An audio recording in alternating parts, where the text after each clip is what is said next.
Hello, dear viewers, and welcome to a new episode of Games and Names. Our sport for this episode is the sport of bow and arrow, that Olympic sport, and our star guest is Coach Ahmed Abid. So let's get to know more about bow and arrow and Coach Abid in the upcoming minutes of Games and Names. Archery has occasionally been used from the backs of other riding animals in large open areas. It was a highly successful technique for hunting, for protecting the herds, and for war. It was a defining characteristic of the Eurasian nomads during antiquity and medieval periods, as well as the Iranian peoples such as the Alans, Sarmatians, Cimmerians, Parthians, and Persians in antiquity, and by the Hungarians, Mongols, Chinese, and Turkish peoples during the Middle Ages. The expansion of these cultures have had a great influence on other geographical regions, including Eastern Europe, Western Asia, and East Asia. And in the modern times, there has been a revival for this practice as horse archery, and associated skills were revived in Mongolia after independence in 1921 and are displayed at festivals. And in China, at the Guojijian law, mathematics, calligraphy, equestrianism, and archery were emphasized by the Ming Dynasty, Hongwu Emperor, in addition to Confucian classics, and also required in the imperial examinations. And Korea also has a tradition of horse archery. In 2007, for instance, the Korean government passed a law to preserve and encourage development of traditional Korean martial arts, including horse archery. And the history of Japanese horse archery also dates back to the 4th century, as it became popular in Japan, attracting crowds. In the US, horse archery is a growing sport today, and the British Horseback Archery Association was established in 2007 and is now seeing a great expansion for the sport in Britain.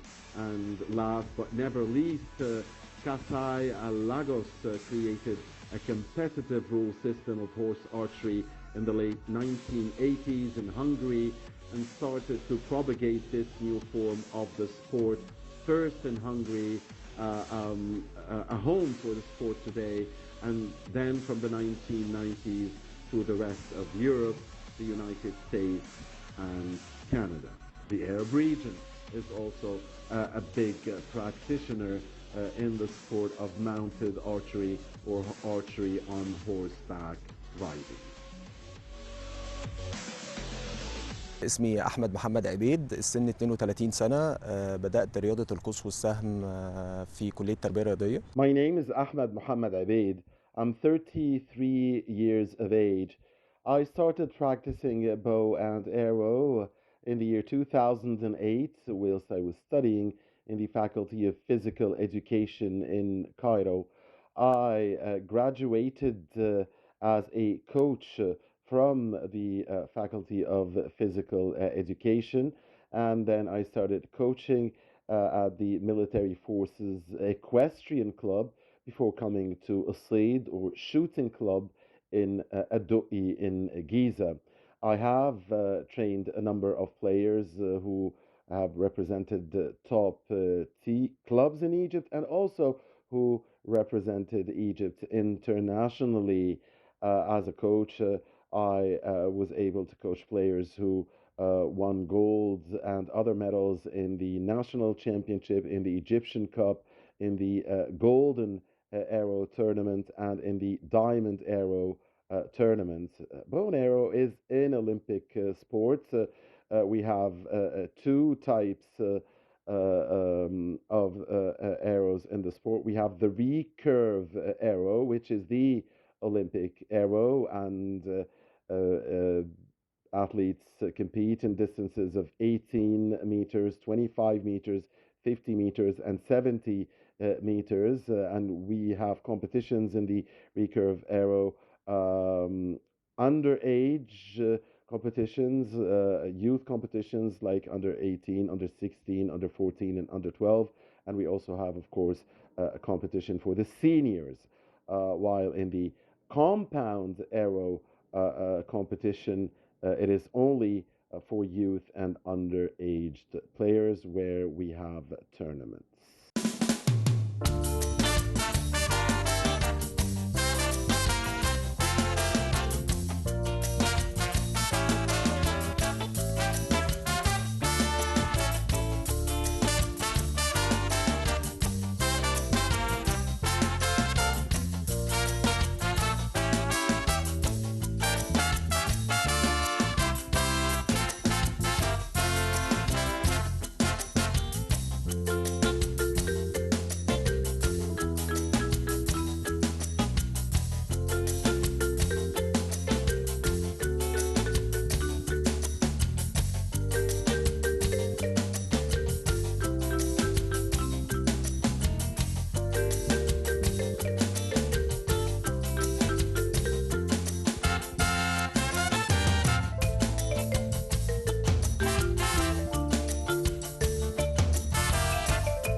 أيام التدريب العادية مختلفة عن أيام التدريبات اللي هي ما قبل البطولة. Training and exercise sessions differ in regular times from times before championships. In the normal times, we focus on elevating the technical abilities of our athletes and focusing on their defaults and the mistakes they commit. Uh, while in the times of tournaments and competitions, we focus on how can a player score the biggest number of points. Now, locally, we have star players like Ali Hassan, Yusuf Tulba, Baha, and Ahmed Fakhri in the compound aero competitions. And we have girls like Nancy Gibeli and Nada Azzam who also excel. Internationally, of course, South Korea, the Koreans in general come atop. It's really a domination for the Koreans in the sports. We have Kim Woo-jin of South Korea. He is the best player out there. We also have Martin Gazus from Turkey, who's a special player, and Brady Elson from the USA. And in the girls and women's competitions, we have Sarah Lopez from Colombia. She is a special player. Here in Egypt, we formed the Association for the Sport in the year 1997. We have participated more than once in the Olympic Games, but our best result was in the Youth Olympic Games. That was in 2010 when Ibrahim Khairi got first place. But in the Summer Olympic Games, we haven't had any real achievements.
اهم البطولات المحليه اللي موجوده. We have open air competitions in Egypt for the sport, and of course, that is the norm. But recently, and for the very first time, we now have indoor competitions in the sports here in Egypt. The most important tournaments here in the country are the National Championship, the Egyptian Cup, the Golden Arrow, and the Diamond Arrow, as well as the 30th of June tournament. Internationally, of course, the World Cup is the most important competition.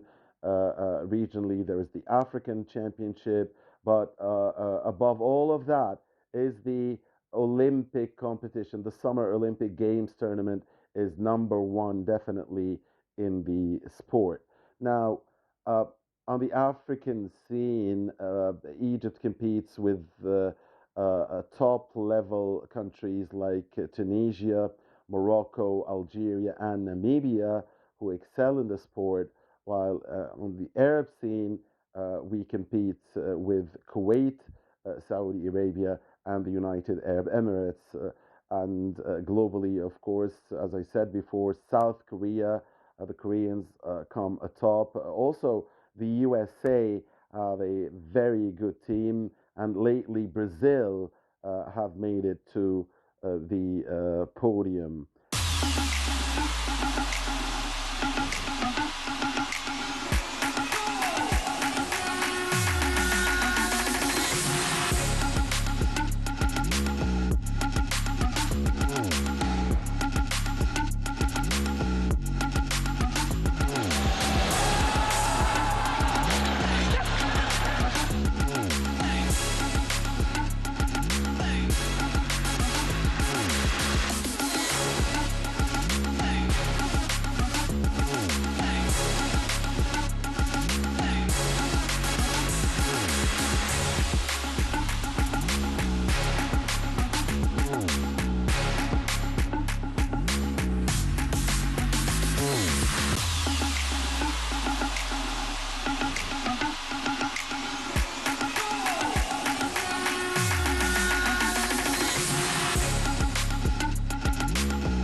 هو هنا بيجي دور الإعلام. The media has a very important role when it comes to spreading the sport because usually the focus is on team sports and not on individual sports such as ours. We see a lot of spots on football or soccer and handball as well, but we rarely see a focus and great or extensive media coverage on individual sports such as ours, and we need that to get a wider and bigger base for the sports here in Egypt. Now, the most important thing for a bow and arrow player is for him or her to love the game, to love the sport, to have it as a passion. Because our sport needs a lot of endurance and a lot of patience. You could be playing for 2 years practicing just on the 18 meters distance, and then another 2 years on the 30-meter distance, and another two on the 60-meter distance, and so on, before you reach the top level, the required level for participating in international tournaments or in the Olympic Games. So we should not hurry ourselves. This game needs a lot of time. It's a long-term investment, really. So you have to love the sport and to be patient if you want to achieve anything in it. Now, there are no major differences in the practice of the sport for males and females. In fact, they both have the same distances and the same rules and regulations. But of course, the competitions are strictly usually just for boys or men or just for girls and women. But recently, the International Association for the sport has introduced a mixed teams competition.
رياضة القوس والسهم زيها زي أي رياضة تحت بند الرماية. Our sport does require a lot of money to practice. If we talk about the recurve bow and arrow equipment, it could range from something like 10,000 to 70,000 Egyptian pounds, while the compound bow and arrow equipment is even costlier because it usually stems from hunting tools. So you do need a lot of money to practice the sport. Now, as far as my dreams for the sport and for my career go, I um, I dream of coaching the Egyptian national team, of participating in the Summer Olympic Games as a coach, and of coaching a generation of talented players who can raise Egypt's flag high in Arab, regional, and international competitions, especially in the Olympic Games.